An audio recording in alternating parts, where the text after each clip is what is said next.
Fala, meu povo! Tudo bom com vocês? Vim bater um papo hoje, que na verdade é uma resposta a uma pergunta que a gente recebe demais, tanto aqui no YouTube quanto lá no nosso Instagram. Eu sei que teve uma galera que chegou aqui no canal por conta da cobertura de WandaVision, ou WandaVision, como quiser falar aí, e muita gente perguntou, nos primeiros vídeos principalmente, como que a gente tinha assistido os 3 primeiros episódios da série antes dela estrear. E toda vez que a gente fala isso em algum vídeo, em alguma cobertura, em alguma maratoshinha, a gente recebe exatamente o mesmo questionamento. Então, neste vídeo, eu vou explicar para vocês tudo, porque aí toda vez que surgir essa pergunta, eu mando o link desse vídeo, porque a pessoa vai entender tudo direitinho. Não é não? Nada melhor do que a gente ficar aqui bem transparente contando como funciona nosso trabalho para vocês. Então, roda a vinheta.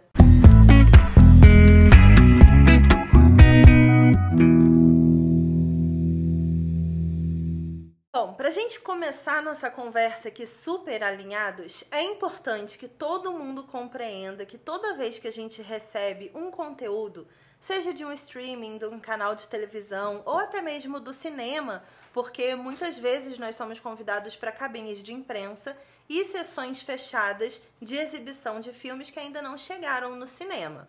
Então, toda vez que isso acontece, não é privilégio. Não é porque a gente é muito lindo, fofo e amado por todo mundo do mercado do entretenimento. Saibam que por trás de todos esses convites e por trás de todo esse conteúdo que a gente recebe, existe uma força de trabalho muito grande. Como muitos de vocês sabem, a gente está completando agora, em maio desse ano, 10 anos de site, né? Começou como um blog lá em 2011, e foi evoluindo, depois redes sociais, canal do YouTube, e hoje é um site de entretenimento, não é apenas um blog. E para quem não entende aí a diferença, o blog é um conteúdo opinativo e um site traz também notícias e informações ali editoriais e jornalísticas sobre diversos assuntos. Bom, todo esse trabalho que a gente faz aí há 10 anos, editorialmente no mercado de entretenimento, gera oportunidades de se criar conteúdos de forma exclusiva. E esse é meio que um caminho natural para quem cria esse tipo de conteúdo. Eu estou falando aqui do nosso exemplo, do nosso caminho e da nossa história. Existem diversas outras histórias de diversas outras pessoas que criam conteúdo na internet. Por exemplo, eu e o Panda, a gente raramente se auto-intitula influenciador. Na verdade, a gente nunca se auto-intitula influenciador. Às vezes, uma pessoa ou outra que coloca esse título em nós e a gente sempre pede para corrigir e colocar criador de conteúdo, porque a gente não gosta do título de influenciador. Mas tem muitas pessoas que têm um perfil de influenciador nas redes sociais, que se auto-intitula assim, e que por conta dos seus milhões de seguidores, do seu alcance de público, acaba conseguindo algumas coisas também exclusivas com várias empresas, exatamente por conta do alcance. Para vocês entenderem assim de uma forma bem transparente, quando você tem milhões de seguidores na internet, o seu perfil acaba servindo como um grande outdoor. Sabe quando você está andando na rua e você vê ali um outdoor, por exemplo, de um supermercado que está numa promoção, bem na rua mesmo que você está andando. E aí você fala assim, nossa, que legal, tá em promoção aquele supermercado. Essa semana, quando eu precisar fazer compras, eu vou lá no mercado. Não existe uma garantia que todo mundo que vai olhar para aquele outdoor realmente vai comprar naquele mercado. Mas a gente sabe que uma ou outra pessoa vai se sentir atraído pela propaganda. Isso acontece nos perfis muito grandes, que às vezes não tem nada a ver com o nicho daquela pessoa. Às vezes é uma pessoa fitness, que posta todo dia que tá comendo bem, super saudável, que tá indo na academia e tudo mais. E de repente aquela pessoa faz, sei lá, uma publicidade de uma série, uma publicidade de um filme, e aí muita gente fica assim, nossa, nada a ver, por que essa pessoa tá falando disso? Tem tanta gente incrível que fala de séries e filmes e que poderiam estar fazendo essa publicidade. Não é pelo nicho que aquela pessoa atua, é pela quantidade de seguidores que ela tem, e ela faz ali uma propaganda nesse formato de outdoor, que é simplesmente entregar uma informação para milhões de pessoas e que dentro daquele universo ali de seguidores vai ter uma conversão ou outra. São publicidades que também valem a pena se fazer. O nosso trabalho com esse tipo de conteúdo recebido antecipadamente não tem nada a ver com isso. Ele não é uma publicidade, ele não é um privilégio, ele não é porque temos ou possamos ter em algum momento milhões de seguidores. Ele existe principalmente porque nós criamos um conteúdo editorial sobre todas essas séries e todos esses filmes e livros e às vezes jogos que a gente acompanha, que a gente curte e que a gente gosta de conversar com vocês. Dito isso, é importante para você que está aí do outro lado e por acaso for um criador de conteúdo que está começando ou que está buscando reconhecimento dentro desse mercado editorial, entender que conquistar relacionamentos com empresas de entretenimento requer dedicação. Você precisa fazer o seu dever de casa, que é criar conteúdo espontâneo, independente se você for ganhar alguma coisa com isso ou não. Isso faz parte do jornalismo, inclusive. A criação de conteúdo na internet, ela vem ali muito paralela com o jornalismo em diversos momentos. A gente não pode esquecer que um criador de conteúdo pode ser um jornalista, mas nem todo criador de conteúdo é um jornalista de fato. E isso significa que às vezes o conteúdo dele vai ser opinativo, vai ser apenas uma ideia que ele tem de mundo, uma interpretação que ele está tendo de alguma coisa. Não necessariamente um fato, não necessariamente uma informação assinada embaixo por um showrunner de uma série ou então por um diretor de cinema. Não necessariamente vai ser assim. Então é muito legal você saber diferenciar todas essas atuações da internet. Falando especificamente como eu fiz, e aqui fica a dica para todo mundo que cria conteúdo e que está assistindo esse vídeo em algum momento da vida, é o seguinte: lá no começo do blog, eu buscava por assessorias de imprensa no Google.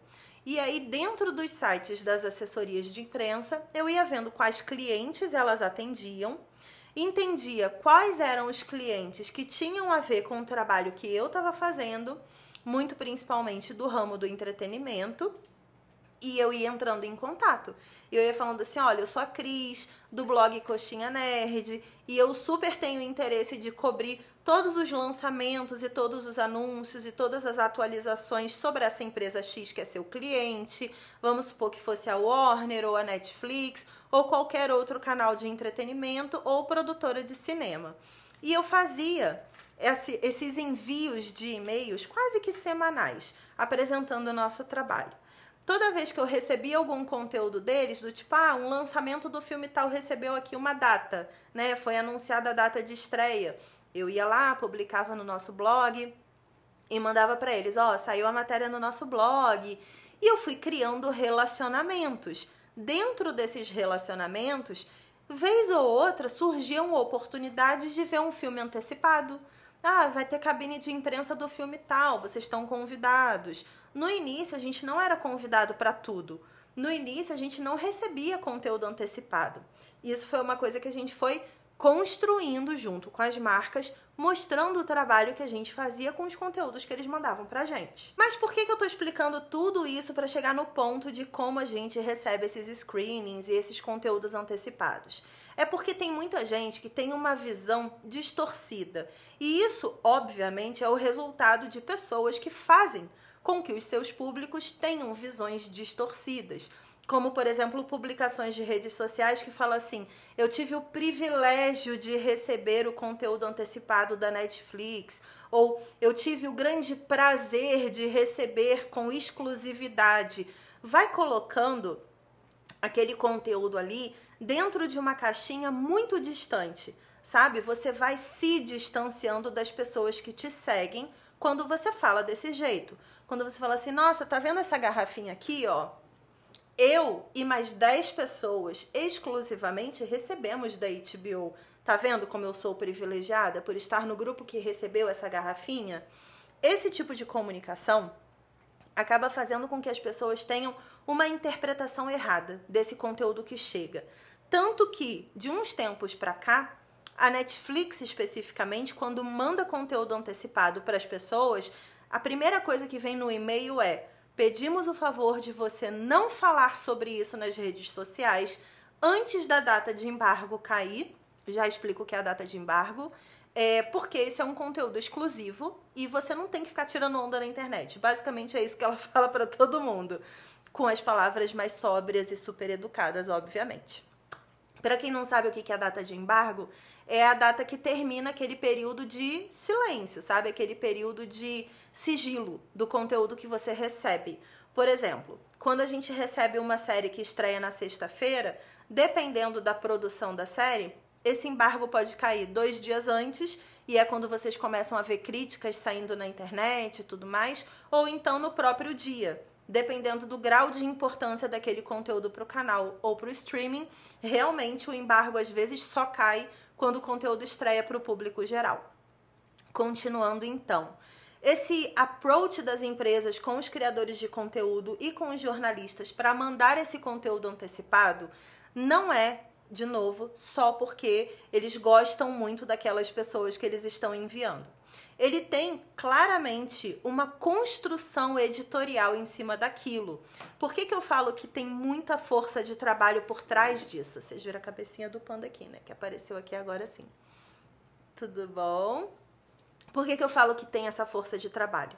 Lá no nosso site, por exemplo, nós temos 2 pessoas trabalhando no nosso editorial, que é a Paula e a Ju.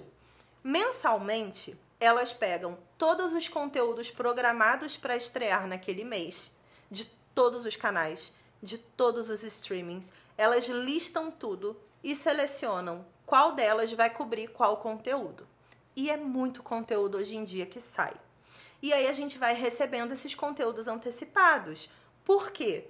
Porque elas conseguem assistir com antecedência, escrever a crítica delas, escrever uma lista de curiosidades, uma lista de easter eggs, dependendo de qual conteúdo é, para poder fazer o trabalho delas com mais calma.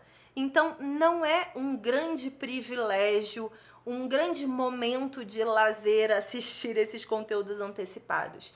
Ele requer planejamento, porque é bastante conteúdo, para você fazer o seu trabalho da melhor forma possível. Da mesma forma acontece aqui. Quando a gente recebe esse conteúdo, então, antecipado de todas as empresas, a gente divide o nosso tempo. Vai ter um dia que a Ju vai assistir, vai ter o dia que a Paula vai assistir e vai ter o dia que nós 2 vamos assistir. E aí a gente se divide na criação de conteúdo. Elas produzem para o site a cobertura delas e a gente produz para o YouTube. A gente define se vai fazer maratostinha ou não, define se vai ter 1, 2, 3 vídeos, um com spoiler, um sem spoiler, um de curiosidades. É um conteúdo que as pessoas estão querendo muito ver. O que a gente pode fazer em cima desse conteúdo para poder gerar um conteúdo legal para a galera que acompanha a gente? Então, assim, gente, quando os criadores de conteúdo falam assim: nossa, essa semana tem muita coisa que tá estreando, então vou ficar um pouco sumido dos stories, ou vou publicar menos vídeos aqui no YouTube porque eu tô preparando alguma coisa muito legal.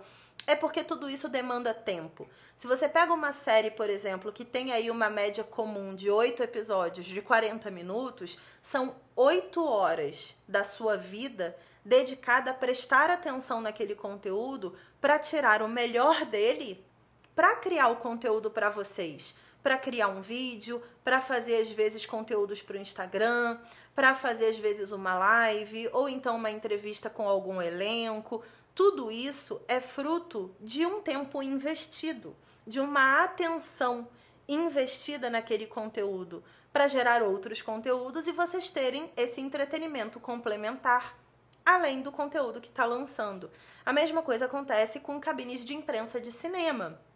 Pra gente, por exemplo, que mora super afastado do Rio, a gente demora pelo menos 3 horas para chegar no Rio de Janeiro, né? Para poder ir numa cabine de imprensa. Geralmente essas cabines acontecem às 10 horas da manhã. 3 horas antes disso, a gente está falando de 7 da manhã. Então a gente acorda às 5 da manhã, se organiza, vai para essa cabine de imprensa, assiste o filme ali até meio-dia, 1h da tarde, depois a gente volta, não esquecendo que esse é um dia de trabalho que a gente pode ali também tá perdendo por estar na rua. E isso, cara, acontece com todo mundo.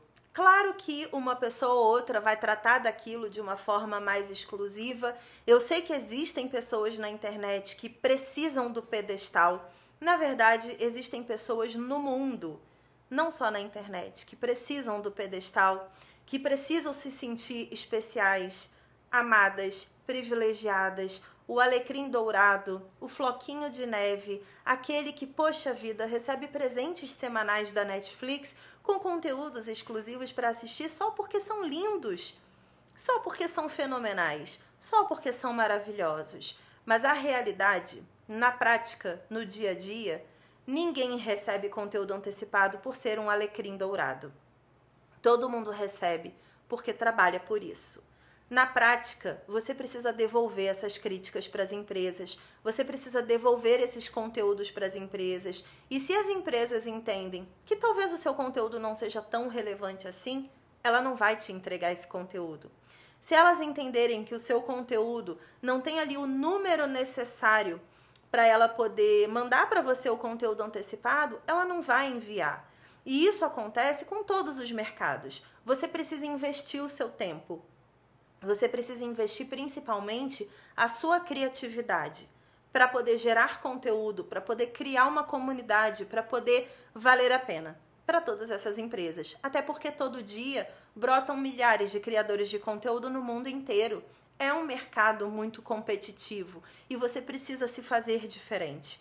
Então, às vezes, a gente cobre determinados conteúdos aqui no canal e às vezes a gente não cobre. Às vezes a gente tem acesso a algumas entrevistas, às vezes a gente não tem acesso a entrevistas. Porque por algum motivo, naquele caso, naquele tema, com aquele motivo, a gente não seja tão interessante assim para as empresas quanto outros criadores de conteúdo. E o que todo mundo precisa saber é que tá tudo bem. Todas as oportunidades que chegam pra gente aqui no canal, a gente dá o nosso melhor para fazer o melhor conteúdo que a gente pode, que a gente quer e que a gente gosta sobre aquele tema. Geralmente a gente prioriza fazer conteúdo com vocês. Então, quando a gente recebe conteúdo antecipado, geralmente a gente prioriza a Maratoshinha, que é um conteúdo que a gente realmente gosta de fazer com a nossa comunidade. Então a gente tem projetos dentro dos nossos conteúdos que são sempre muito voltados a estar com vocês, criando uma experiência da forma que a gente fica feliz e vocês também. E aí a gente vai mostrando para as empresas que nós somos uma comunidade que vale a pena receber esses conteúdos para trabalhar com muita calma e com muito amor para todos vocês. Eu espero ter respondido a pergunta mais feita nos últimos tempos nesse canal, que é como a gente recebe conteúdos antecipados dessas empresas. E eu vou pedir muito para vocês que são aqui da nossa comunidade, para vocês não entrarem nessa vibe de que existe algum tipo de privilégio, de que existe algum tipo de perfeição nas pessoas que recebem esses conteúdos, porque na prática dá muito trabalho, muito trabalho. Só quem faz o trabalho, qualquer um, de qualquer área de atuação, sabe o tamanho do esforço dedicado para aquilo ali dar certo, para aquele produto ali nascer. E isso aqui, e todos os conteúdos que a gente cria, são produtos, são as consequências da força que a gente investe intelectual, física, criativa, para poder criar esse conteúdo junto com vocês. Beleza? Comenta aí se você imaginava que era assim, se você tem mais alguma dúvida sobre esse assunto. Dependendo aí de como rolarem as conversas, eu posso trazer mais temas assim, respondendo dúvidas que vocês tenham aqui para o nosso canal. Beijo e até a próxima. Tchau!